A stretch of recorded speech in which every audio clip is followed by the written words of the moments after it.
ఒకడేమో మంచిగా ఫాస్ట్గా రెడీ అయ్యి స్పెక్స్ పెట్టుకొని 500 కొడతా ఫోన్పే గూగుల్ పే 500 కొడతా అని చెప్పి ఒకడు వీడియోలు ఉంటాడు. స్క్రీన్ షాట్ చూపిడు, ఫోన్పే ఏం చూపించాడు. భయ్య తమ్ముడు కొట్టేసా తీసుకో ఇదంతా మందే అంటాడు.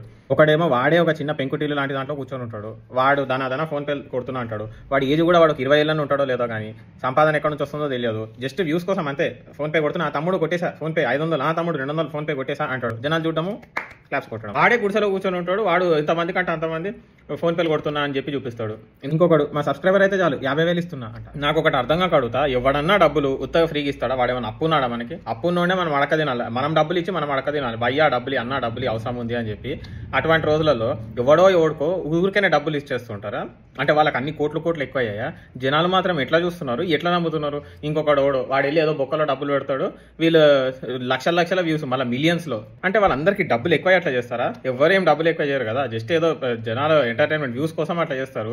అది జనాలు చూసి వదిలేయాలి. అది నిజమని నమ్మొద్దు. ఎవడైనా డబ్బులు ఉత్తగా ఇస్తున్నాడంటే ఒకటి వాడికి డబ్బులు ఎక్కువైపోయి ఇన్కమ్ ట్యాక్స్ కి ఎందుకు కట్టాలి, ఏం చేయాలో అర్థం కాక బ్లాక్ మనీ అది ఊరికేనే పంచుతూ ఉంటే ఒక అర్థం ఉంది.